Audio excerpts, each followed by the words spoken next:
আগে যারা খারাপ কাজ করতো লিপস্টিক দিয়ে নখ পালিশ দিয়ে তারপরে মেকআপ টিকআপ করে এখন সব বাদ দিয়েছে, এখন বুরকা পরি খারাপ কাজ করে। ঠিক না বেঠে? আগে টিকটক ভিডিও করতো রেল রোডে যেয়ে, তারপরে গদখালিতে যেয়ে, ওরা সব বুরকা ছাড়া, আর এখন সব বুরকাওয়ালা। আমি বলেছি ওদের নাম দিছি আল্লাহওয়ালা ড্যান্সার। কি ড্যান্সার? মানে বুরকায় একজনের বলছে যে ভাত খাবি না মুড়ি খাবি, তা বলছে ভাত খাই তারপর মুড়ি খাবো। তার মানে একটাও ছাড়বে।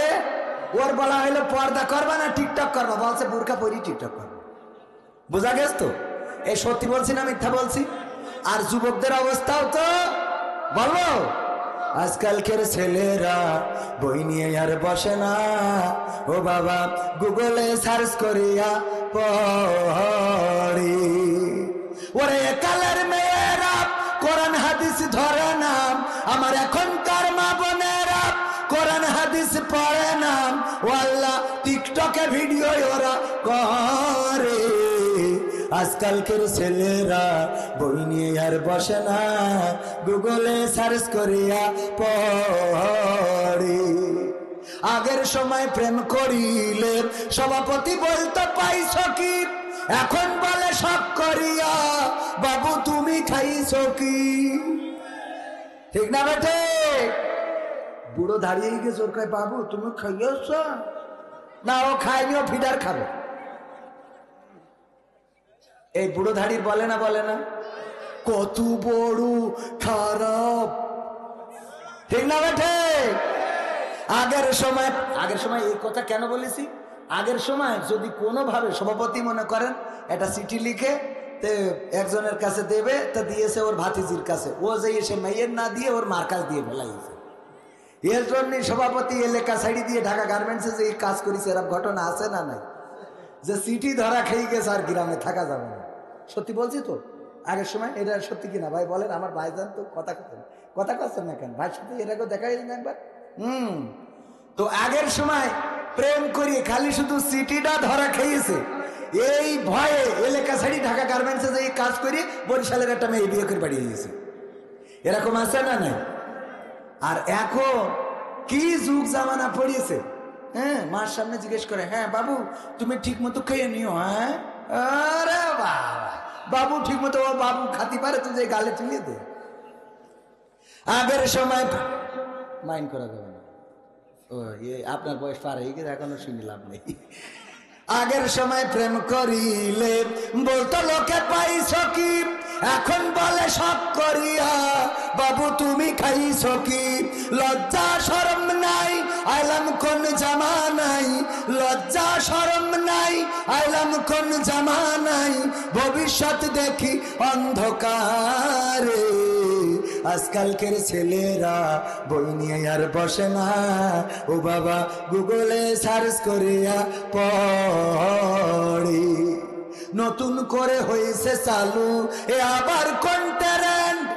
আমাদের রনি ভাই মাহফিলের অন্যতম উদ্যোক্তা না, ওনার সাথে গদখালিতে দেখা, মোটরসাইকেলের পিছনে দেখি বুরকা পরা একজন রয়েছে।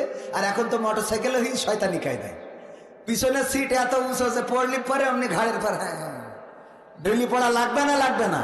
আমি বলেছি এই মোটরসাইকেলে এখন ভাতিজাদের পিছনে চাষিরা ওটা যায় না। ঠিক না বে? ঠিক। কারণ চাষিরা উঠলে এমনি, আর এখন তো আবার দুই পাশে পাতে পারছে, তাহলে এবার যা হওয়ার বোঝেন, বেকায়দা না? তো এই জন্যই ওই মোটরসাইকেল গুলো ড্রাইভারের থেকে সিট উপরে ওর ঘাড়ের পরে পড়তে না জানি আরো কত উপরে চলবে আল্লাহ সেই ভালো জানে। তো এই মোটরসাইকেলের পিছনে বসে রয়েছে রনি ভাইয়ের পিছনে বুরকা পরা। আমি বললাম রনি ভাই ভাবি নাকি? তা বলছে না। আমি বলছি তাহলে কি ডাক? পরিচয় করাই দিলে এই আমার গার্লফ্রেন্ড। সহ্য না করে পারা যায়? এরম পরিচয় করায় না, করায় না। নতুন করে হইছে চালু এ আবার কন্টেন্ট। পরিচয় করাই দেখি এই আমার গার্লফ্রেন্ড। শরমের মাথা খাইয়া গেছে ওরা পাগল হইয়া। শরমের মাথা খাইয়া গেছে সব পাগল হইয়া। ভবিষ্যৎ দেখি অন্ধকারে। আজকালকের ছেলেরা বই নিয়ে আর বসে না, ও বাবা গুগলে সার্চ করিয়া পড়ে। ওরে কালের মেয়েরা কোরআন হাদিস ধরে নাম, আমার এখনকার মা বোনেরা কোরআন হাদিস পড়ে না, টিকটকে ভিডিও ওরা করে। আজকালকের ছেলেরা বই নিয়ে আর বসে না, গুগলে সার্চ করিয়া পড়ি। ঠিক না বেঠে? এমন সন্তান, এমন ছেলে, এমন মেয়ে বানিয়া বাহু নাই, এখানে আছে। রোগ এখানে তো থাকার কথা, কারণ আমি যশোরের মানুষ, আমি তো চিনি। আর এই জন্যে লজ্জা দিয়ে কত রকম কত কথা বলি, এরপরেও লজ্জা হয় না, এমন আছে না নাই?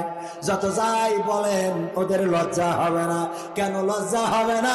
লজ্জা যেন আজকাল সব উপরে উঠে গেছে, আর নিচের দিকে যা হয় হোক। আমাদের মাহমুদুল হাসান জিহাদি সুন্দর একটা কথা বলতেন। উনি এক মাহফিল থেকে বাড়ি যাচ্ছেন মোটরসাইকেলে ওয়াজ করে, তখন বক্তারা মোটরসাইকেলে ওয়াজ করতে, মনে আছে না নাই? আমার আব্বাও ছিলেন একজন বক্তা মানুষ, তিনি ওয়াজ করে বেরিয়েছেন।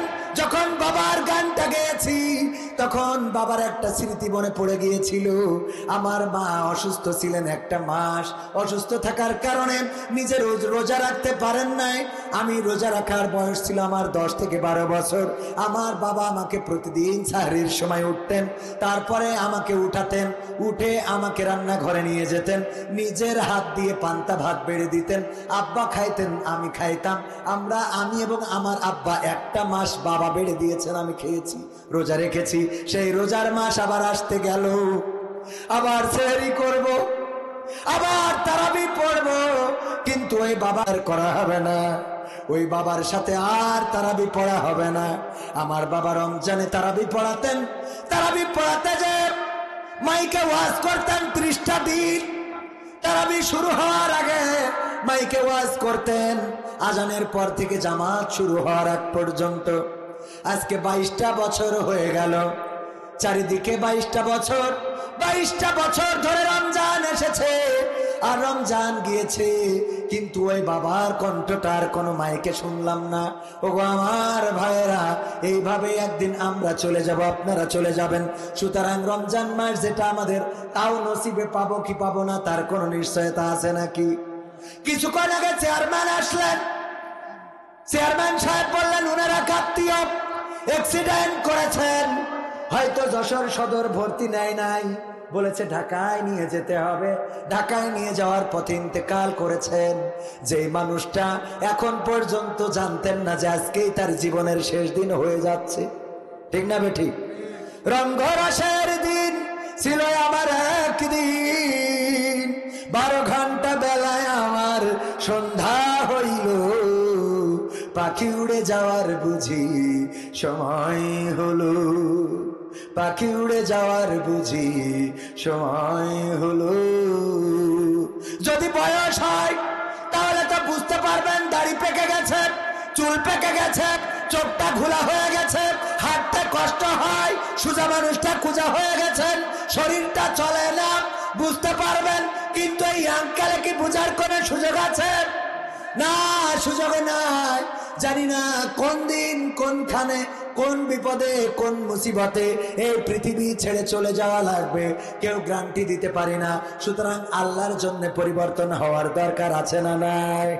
আমার আল্লাহ বললেন কাইফা তাকফুরুনা বিল্লাহি ওয়া কুনতুম আমওয়াতান ফাআহইয়াকুম সুম্মা ইউমিতুকুম সুম্মা ইউহয়িকুম সুম্মা ইলাইহি তুরজাউন। আমার আল্লাহ বলছেন ওগো আমার বান্দারা, কোন জিনিস তোমাদেরকে আমি আল্লাহ সম্বন্ধে উদাসীন করে দিল, ভুলিয়ে দিল, অস্বীকারী বানিয়ে দিল, আমার সাথে কুফরি কেন করো? অথচ তোমাদের কোনো অস্তিত্ব ছিল না, তোমাদের কোনো প্রাণ ছিল না, তোমাদের জীবন ছিল না। আমি তোমাদের জীবন দিলাম, আবার একদিন আমি তোমাদের মৃত্যু ঘটাবো, আবার একদিন আমি তোমাদের পুনরুজ্জীবিত করব।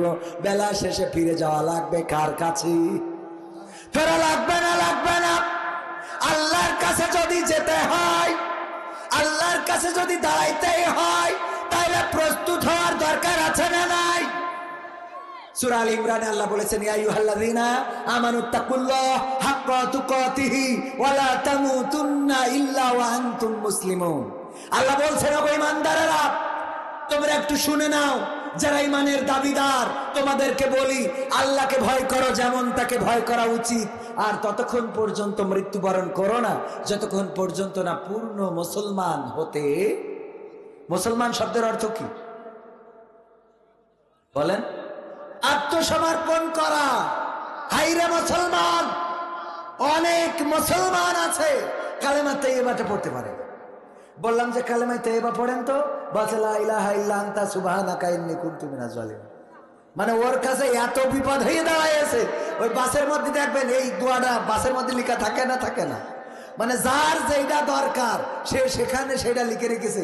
বাসের মধ্যে কোনো সিট নেই, তারপরেও হেল্পার দেখে, কয় ভাই সিট ভরা, খালি উঠাইতেই থাকে, আর ওখানে লেখা আছে নিশ্চয় আল্লাহ ধৈর্যশীলদের ভালোবাসে। মানে ওর এই আয়াতটা দরকার, নিশ্চয় আল্লাহ ধৈর্যশীলদের পছন্দ করে, এটা বাসে লেখা আছে না নাই? ওর জন্য দরকার, এটা লিখেছে। আবার কিছু লোক আছে যা লিখেছে তার সাথে তার আমল নেই, যেমন বাসের পিছনে লেখা নামাজ কায়েম করুন। ওই বাসে যদি বলেন যে ভাই মাগরিবের ওয়াক্ত চলে যাচ্ছে, একটু ব্রেক দেন, নামাজ পড়িয়ে নি, কয় হুজুর এত নামাজ পড়া তোর কেন আপনার? ও আবার লিখে দিয়েছে কি নামাজ কায়েম করুন। দেখবেন টিরাকে লেখা আছে গাছ লাগান পরিবেশ বাঁচান, আর ওর টিরাকে পৃথিবীর গাছগুলো কেটে সব সাজাইয়েছে। ঠিক না বেঠে? খেয়াল করেছেন আপনারা? যত সব আর এই লেখাগুলো সব লেখে নিজেরা মানবে না, অন্যরা যেন মানে। তো এই দেখে এক বুড়ো চাচা, উনি বাসে উঠে ওনার স্ত্রীর দড়িতে কোলের মধ্যে নিয়ে বসে আছে। তো অন্য যারা ইয়াং পুলাপান ওরা দেখে ওদের লজ্জা করতেছে, বুড়ো মানুষ এই বয়সে দাঁত পড়ি গেছে, তা বুড়ির ওখানে বসায় রেখেছে কেন? তো এই দেখে আবার আমাকে সভাপতির তো বয়স হয়েছে, সভাপতি বলছে, এই মুরব্বী তোমার কি কোনো আক্কেল বোধ নেই নাকি? তা বলছে কেন, কি হয়েছে? কি হয়েছে মানে তুমি ওর নিয়ে কনে নিয়ে বসে রয়েছে, একটা সাইডে রাখা যাচ্ছে না? তো আমার বাসে চাচা তুমি মানে লেখাপড়া টোড়া জানো না? বলছে কেন? বলছে বাসে কি লেখা রয়েছে ওখানে, যে নিজের মাল নিজে সাবধানে রাখুন। তবে সাবধানে না রেখে তো তোমার কাছে ছাড়িতে দেবো নাকি? পাখামো পাইছাও। তো এই জন্য কিছু লোক অন্তত শুনে বুঝে আমল করে। যাই হোক, যে উদাহরণটা দিচ্ছিলাম যে লজ্জা যে দেব, লজ্জার আজ অবস্থা কি হয়েছে। মাহমুদুল হাসান জিহাদি মাহফিল করে যাচ্ছে, যাওয়ার পথে দেখে রাস্তার তেমাত নাই। তেমাত না তো বোঝেন, ত্রিমোহনী, তিন রাস্তার মাথায় একজন টয়লেট করতেছে। তো এর একটু লজ্জা দেওয়ার জন্য মোটরসাইকেলের হেডলাইট ঘুরাই ধরিছে, যাতে ও লজ্জা পেয়ে আজ জীবনে এই কাজ না করে। ও মোটরসাইকেলের হেডলাইট ঘুরাই ধরিস বলে ও লজ্জা পেয়ে লুঙ্গি তুলে মুখ ঢেকে চুপচাপ বসে দিয়েছে। তাহলে লজ্জা পাওয়ার সিস্টেমটা বুঝতে পারিছেন?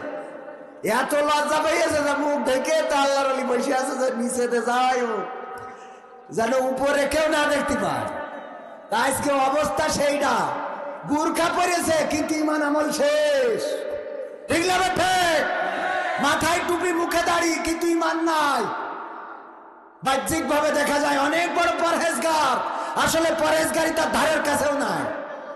এরকম আছে না নাই? আজকে সব নিচে দিয়ে শেষ হয়ে যাচ্ছে। এই জন্যে আমি বলি, যারা টিকটক করবি তোকে দোয়াই লাগে অন্তত বুরকা পরি, বুরকাটা কলুষিত করিস না। তোরা বুরকা ছাড়াই টিকটক কর, আর তোকে দেখি যেন তোদের মা বাপ ভাই বোন চিনতে পারে। কারণ বুরকা পরি করে যাতে কেউ না চিনতে পারে। কি বুদ্ধি আছে না নাই? বুদ্ধি আছে না? এই জন্যে এই সমাজকে পরিবর্তন করতে হলে কোরআনের আইনের দরকার আছে না নাই? কোরআনের আইন যদি কায়েম হয়ে যায়, চোর চুরি করলে যেমন তার শাস্তি কবজি কেটে দিতে হবে, তেমনি যদি কেউ জেনা করে, ধর্ষণ করে, তার শাস্তি কি? মাজা পর্যন্ত গেড়ে দিয়ে ইট পাথর মেরে সঙ্গে সার করতে হবে। এই আইন যদি কায়েম থাকতো, তাইলে লাইলাতুল ফেব্রুয়ারিতে ওই গদখালিতে এত ভিড় হইতো না। ঠিক না বেঠে? কিন্তু আমাদের সমস্যা অন্য জায়গায়। আমাদের সমস্যা হলো কোরআন পড়তে ভালো লাগে, কোরআন শুনতে ভালো লাগে, কোরআন জানতে ভালো লাগে, কোরআন মানতে ভালো লাগে। ঠিক না বেঠে? কোরআন পড়তে ভালো লাগে, কোরআন শুনতে ভালো লাগে, কোরআন জানতে ভালো লাগে, কোরআন মানতে ভালো লাগে। নামাজেতে পড়লে কোরআন মনটা শীতল হয়, কারির তেলাওয়াত শুনিলে প্রাণ জুড়িয়ে যায়। দেখলে বেঠে নামাজেতে পড়লে কোরআন মনটা শীতল হয়, কারির তেলাওয়াত শুনিলে প্রাণ জুড়িয়ে যায়। সেই কোরআনের ব্যাখ্যা দিলে কলিজাতে আগুন জ্বলে, সেই কোরআনের ব্যাখ্যা দিলে অন্তরেতে আগুন জ্বলে। বিরোধিতাও চলে কেন তা জানি না।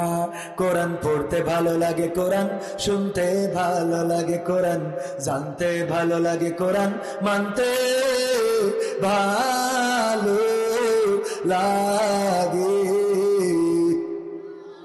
কোরআন পড়ে অনেক লোকে শুরু করে দিন, তারা আবার চাই না দেশে কোরআনের আইন। আছে না নাই? কোরআন পড়ে কত লোকে শুরু করে দিন, তারা আবার চাই না দেশে কোরআনের আইন। এটা যে কেমন নীতি, তাই তো এ দুর্গতি করছে মোদের ক্ষতি কেন তা বুঝি না। কোরআন পড়তে ভালো লাগে, কোরআন শুনতে ভালো লাগে, কোরআন জানতে ভালো লাগে, কোরআন মানতে ভালো লাগে। কোরআন বুকে, কোরআন বুকে চুমু খাওয়ার লোকের নাই অভাব, সেই কোরআনের বিরোধিতা আবু জাহেলের স্বভাব। এরকম আবু জাহেল আছে না নাই? এই এলাকায় তো নাই, কেন আছে? বলে হুজুর সময়টা তো বড্ড খারাপ, আপনি তো ভাই সব জানেন, বুঝে শুনে কথা বলে ওয়াজের রীতি টানেন। উস্কানি ফুসকানি মূলক বলবেন না কোনো কথা, এই মঞ্চে রাজনীতি ভাই করবেন না অযথা। আমরাও ভাই কোরআন জানি মানি মোটামুটি, ঝামেলাতে থাকি মাঝে মাঝে নিয়ে ভোটা ভুটি। মক্তবেতে শিখেছিলাম আলিফ বা তা সা, কোরআন হাদিস মোটেও জানি না এমন কিন্তু না। তাই রাজনীতি চলবে না ও হুজুর, রাজনীতি চলবে না, তাই রাজনীতি চলবে না ও ভাই, রাজনীতি চলবি। এবার বলছে শোনেন হুজুর এই মাহফিল এইবার না আগেও দিলাম। আমি বলছি তাই কি? বলছে গতবার ঢাকাতে হুজুর আনিলাম। আমি বললাম তাতে কি? ও মুখ হুজুর আজ করিল কত মধুর সুর, কবরেতে গেলে পাবো ৭০,০০০ হুর। এমন ওয়াজ আছে না নাই? হুর পরি গেলে মানে রস করলে হাতে হাত করা পায়ে ডান্ডা বাড়ি কি লাগবে? তাই যদি লাগতো আল্লাহ রাসূল ৪০ বছর মক্কায় কাটালেন, কেউ কোনোদিন ফুলের টোকা দেয় না। ৪০ বছর পরে এমন কি কথা বললেন যে মক্কায় আর টিকতে পারলেন? টিকতে কি পেরেছেন? না, শুধু পারে না তা না, মক্কার আবার মদিনায় যেয়ে মারামারি করলো। ঠিক না বেঠিক? বদরের যুদ্ধ, রমজান মাসের ১৭ই রমাদান, বদর দিবস। এই রোজার মাসেও রাসূলের রোজা ঠিক মতো পালন করতে দিন। যে বাড়িতে তো খেদায় তো ভালো কথা, আবার উখেন যাই এতে ডেকে নিয়ে মারামারি করছে। কত বড় শয়তানের শয়তান আবু জাহেল। সে ওই বদরের যুদ্ধে মরেছে না মরে নাই? অনেক বড় ইতিহাস। আমি এবারও যাওয়ার পরে আবু জাহেল যেখানে মরিয়ে ওর লাশ পড়েছিল ওই জায়গায় এখন বুঝাই দিয়েছে, একটা কূপ মতো গর্ত মতো ছিল, ওখানে যে যা যায় যে কাশ ফুটা নাকে ফুটা, তারপরে মানে যত রকম উচ্ছিষ্ট আছে সব মনে টুকি ফেলে ওখানে, যে তুই আমার রাসূলের এত কষ্ট দিছিস। তো এই জন্যই ওই জায়গাটা সৌদি আরবের সরকার একটু সুন্দর করতেছে যেন এখানে খারাপ কিছু না ফেলে। তারপরেও হাজিরা যাইয়ে থুতু নিক্ষেপ করে।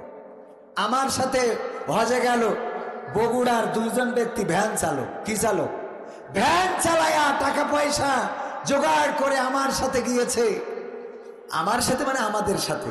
আমরা যাওয়ার পরে যখন তাওয়াফ করতেছে দেখি চোখের পানি ঝরতেছে এই ভ্যান চালকের। আমি বললাম এরাই তো জান্নাতি, এরাই জান্নাতি। কাবা ঘর তাওয়াফ করছে আর চোখের অশ্রু টপ টপ করে দাড়ি ভিজে ভিজে পড়ছে। এই মানুষটা ওমরা শেষে বলতেছে 40টা বছর ধরে ভ্যান চালাইয়ে টাকা জোগাড় করলাম, আমার একটা কাজ এখনো বাকি আছে, বাবা একটু করাই দিবা। কইলাম কি? কয় আবু জাহেলের বাড়ি নাকি টয়লেট হয়েছে, ওখানে না হেগে তুই যাব না, আমার এই স্বপ্নটা বাকি। সত্য ঘটনা। আহারে মানুষ রাসূলকে কত ভালোবাসে। আমাদের দেশের মানুষ হজ করতে যায়, ওমরা করতে যায় বৃদ্ধকালে, যে এই 7টা পাক দিয়ে হবে না আমার যাওয়ার দরকার, যে কালে সেই কালে যায়। ওর বিশাল টাকার অভাব, ওমরায় যাইতে 1,10,000, 20,000, 30,000 খরচ হয়, এইটা ম্যানেজ হয় না। ওর 2 লাখ টাকা করি জমি বন্ধক, 5 বিঘে জমি বন্ধক রেখে দেয়, তাহলে কয় লাখ টাকা লাগে? ভাই ওমরা করিস? আমার ভাই এখন ওমরা করার সুযোগ হয়নি, অথচ ইসলামী ব্যাংক নিয়ে লাখ লাখ টাকার লেনদেন, কোটি কোটি টাকা। সামনের পর কই তো লজ্জা দিতে পারবো না, কারণ মুখ ডেকে বসে থাকবে। ঠিক না বেটে? নিয়তটা করেন, আল্লাহ কবুল করুন। আমিন, আল্লাহ কবুল করুন। বেশি টাকা লাগে না তো। আর যাই ওখানে যদি খুব অভাব পড়ে যায়, নামাজ শেষে ওই ফকিররা দাঁড়ায় থাকে, হাত পেতে দাঁড়ায় থাকতো, যা মনে করেন খরচ হলো আবার উঠে নিয়ে চলে আসা যাবে। আমার আব্বা মারা যাওয়ার পরে এক চাচা আমার বলছে যে আমি আমাদের কত করি বললাম যে তুই আমার একটু নিয়ে চল, মাহফিলে নিয়ে যে আমার একটা চলার রাস্তা করে দে। তাই বলছে আপনার কোনো কুরআন হাদিসের জ্ঞান নেই, আপনি মাহফিলে যাই কি করবেন? বলছে তোর আব্বার সে বুদ্ধি দিয়েছিলাম। কি বুদ্ধি? বলছে আমি যাইয়ে চেয়ারে চোখ বুঝে বসে থাকবো, আপনি ওয়াজ শেষে বলি দেবেন যে এক কান আমার মোটরসাইকেলের তলে পড়ছিল, তা ধরে নিয়েছি, যে যা পারেন 5 টাকা করে দেন। বুদ্ধি দেখেছেন কত? শয়তানি বুদ্ধির মানুষের তো অভাব নেই। একজন মারা যাওয়ার সময় সন্তানদের ওসিয়াত করতেছে, আমি মারা যাওয়ার পরে আমার লাশটা তোরা করবে কি, পুরনো গোরস্থানের কাপড় চুরি করে এনে আমার দাফন কাপন করবে। তা বলছে আব্বা সুদ খেয়ে এত টাকা বানাইছাও, ইসলামী ব্যাংকের এজেন্ট ব্যাংক নিয়ে এত টাকা বানাইছাও, এসব টাকা কনে যাবে? তা বলছে যেখানে যাই যেখানে তুই পুরনো কাপড় দিয়ে আমার দাফন কাপনটা করবো। বলছে কিসের জন্য? আছে বুদ্ধি আছে, কারণ বুদ্ধি করে কত আলেমুলামা সাইজ করলাম, বুদ্ধি করি কত মানুষের টেনাই দিলাম, বুদ্ধি করি কত মানুষের বিদেশে পাঠাই দিলাম, বুদ্ধি করি মামুনুল হকের এখন কথা কয় না, আছে না? না, আমার বুদ্ধির তো শেষ নেই। বুদ্ধি করতে করতে মাথায় টাক পড়া সারা। টাকলা মুরাদের বউ বলতেছে, এক জায়গায় হাদিসই শুনেছে যে আল্লাহ রাসূল বলেছে যে তার স্বামীর মুখমণ্ডল মাথায় মধ্যে মায়ার সাথে হাত বুলাই দেয়, আদর যত্ন করে কপাল টিপে দেয়, ওই স্বামীর মাথায় যত চুল আছে ওর আমল নামায় তত সোয়াব লিখে দেওয়া হয়। টাকলা মুরাদের বউ সিরকুট দেশ, তা আমার উপায় কি হবে? তাহলে আমার স্বামীর মাথায় তো চাইরে নাও মাল নেই, তাহলে আমার অবস্থা কি হবে? দেখায় অবস্থা না। তো এখন কি বলছিলাম, কোন কথা বলছিলাম? হ্যাঁ না, ও তো বলে শেষ করলাম, ওই বলছি যে আর একটা বলছিলাম ওই কাফন। হ্যাঁ এই দেখেন, ওয়াজ একটু মন দে না শুনলি? কাফনের ওসিয়াত করিয়েছে যে কাফনের কাপড় দিয়ে, পুরনো কাপড় দিয়ে আমার, কারণ কি? কারণ এটা একটা বুদ্ধির খেলা। কি বুদ্ধি? কয় তোদের কি বলাই লাগবে? আপা বলি যাও, মরেই যখন যাবা শেষ বুদ্ধিটা বলি যাও। তা বলছে যে খোকা, মরি যাওয়ার পরে শুনেছি ফেরেশতা জিজ্ঞেস করবে মান রব্বুকা ওয়া মান দীনুকা ওয়া মান নাবিয়ুকা। তো আমি এই উত্তর কি করে দেবো? সারা জীবন তো আল্লাহর পথে চলিনি, বরং এই পথে যারা চলি চোখের তারও তেসরি দিছি। তো এই জন্যই পুরোনো কাফনের কাপড় দিয়ে যদি আমার কবর দিস, আমার কাছে ফেরেশতারা এসে যখন জিজ্ঞেস করবে যে মান রব্বুকা ওয়া মান দীনুকা ওয়া মান নাবিয়ুকা, আমি বলবো আমি এই প্রশ্নের উত্তর আর কবার দেব? তো ফেরেশতারা বলবে কেন? বলবো আমার কাপড় দেখি বুঝতে পারছো না আমি কি আজকে লাভ? কাপড়ের কাপড় পুরনো হয়ে ছিঁড়ে যাতে গেল, আমার এসে বলছে যে মান রব্বুকা ওয়া মান দীনুকা ওয়া মান নাবিয়ুকা। কত বড় ঘাটার বুদ্ধিমান আছে না নাই? আল্লাহ রাসূলের হাদিস, বুখারী শরীফের হাদিস, আল্লাহর নবী বলছেন, বনি ইসরাইলদের একজন ব্যক্তি সারাটা জীবন আল্লাহর নাফরমানি করেছে, মারা যাওয়ার সময় সন্তানদের ওসিয়ত করলো, গো সন্তানেরা, আমি মারা যাওয়ার পরে আমার লাশটা পুড়াবা, তারপরে ছাই বানাবা, তারপরে যেদিন বিকট ঝড় হবে ওই ঝড়ের দিনে আমার লাশটার ছাইটা উড়াইয়ে দিবা। কোন কোন হাদিসে এসেছে উনি ওসিয়ত করেছে বাতাসে উড়াই দিবা এবং পানিতে সাগরে ভাসিয়ে দিবা, দুইটা কাজ করে দিবা। আল্লাহ রাব্বুল আলামিন এই ছাই বানানোর পরেও তারে বানাইতে পারবে না, পারবে না। আল্লাহ বললেন কোন, সাথে সাথে ফায়া কোন হয়ে গেল। আল্লাহ বললেন, ওগো আমার বান্দা, তুমি এমন ওসিয়ত কেন করেছিলে? তোমার লাশটাকে পোড়ানো হবে, ছাই বানানো হবে, তারপরে উড়ানো হবে। ওই লোকটি বলল, আল্লাহ, আমি সারাটা জীবন তোমার নাফরমানি করেছি, সারাটা জীবন তোমার হুকুমের বিরুদ্ধে চলেছি, তোমার গোলামি করি নাই, শয়তানের গোলামি করেছি। ওগো আল্লাহ, আমি এটা বিশ্বাস করতাম যে একদিন তুমি আমাকে ধরবা, আর ধরার পরে আমার খারাপ কাজের জন্য শাস্তি দিবা। এই কারণে তোমার ভয়ে আমি আমার সন্তানদেরকে বললাম, আমার এই লাশটা পুড়াবা, ছাই বানাবা, তারপরে উড়াইয়া দিবা। আমার আল্লাহ বললেন, তোমার মনের মধ্যে আমার এই ভয় থাকার কারণে আমি তোমার গোটা জিন্দেগির গুনাহ ক্ষমা করে দিয়ে তোমাকে জান্নাতের বাসিন্দা হিসাবে কবুল করে নিলাম। ভাইরা আমার, এখানে আমরা যারা এসেছি, এই মাহফিলটা কারো নাজাতের হয়ে যাবে, আবার এই মাহফিলটা কারোর বিরুদ্ধের সাক্ষী হয়ে যাবে, ঠিক না ঠিক? এই কোরআন একজন মানুষের পক্ষে সাক্ষ্য দেবে, আর রমজানের রোজা একজন মানুষের পক্ষে সাক্ষ্য দেবে। দুইটা জিনিস হুজুররা আছে, আমি যদি ভুল বলি হুজুররা বলতে পারেন না, এমন কথা হাদিসে নাই। আল্লাহ রাসূল বলছেন, কিয়ামতের ময়দানে কোরআন বলবে, ওগো আল্লাহ, আমি তোমার বান্দাদেরকে রাত জাগিয়ে রেখেছিলাম, ঘুমাতে দেই নাই, নির্ঘুম রাত কেটেছে তাদের, কোরআন তেলাওয়াত করেছে, কোরআন পড়েছে, কোরআন শুনেছে, কোরআন কায়েমের আন্দোলনের জন্য সময় ব্যয় করেছে। কোরআন বলবে, আমি তার নির্ঘুম রাত রেখেছি, এই জন্য আল্লাহ তুমি তাকে ক্ষমা করে দাও।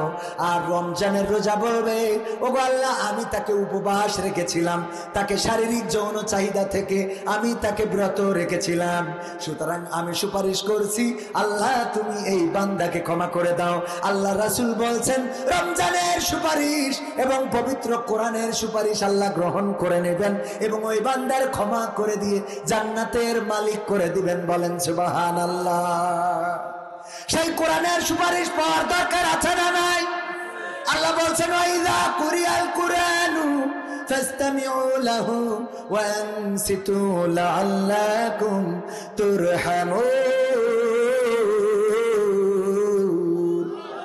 আমার আল্লাহ বলছেন, যখন তোমাদের সামনে কোরআন পড়া হয়, কোরআন থেকে তেলাওয়াত করা হয়, কোরআন থেকে বলা হয়, তখন তোমরা তোমাদের হৃদয়ের কান দিয়ে চুপ থেকে শোনো, যাতে করে তোমাদের উপরে আল্লাহর রহমত বর্ষণ হতে পারে। সেই আল্লাহর রহমত নেওয়ার দরকার আছে না নাই? আর মাত্র কয়েকটা মিনিট মা বোনেরা এসেছেন, আল্লাহ মা বোনদের ব্যাপারে বলেছেন, ওয়াকারনা ফি বুয়ুতিকুন্না ওয়ালা তাবাররাজনা তাবাররুজাল জাহিলিয়াতিল উলা। ওগো নারীরা, পর্দার মধ্যে থাকো, জাহিলি যুগের মেয়েদের মতো বেপর্দা হয়ে নিজেদেরকে প্রদর্শন করে বেড়ায়ও না। কথাটা কার? কাজটা কি? পর্দার মধ্যে থাকা। এক নম্বর কাজ কি? পর্দার মধ্যে থাকা। দুই নম্বর কাজ হলো জাহিলি যুগের মেয়েদের মতো সাজুগুজু না করা।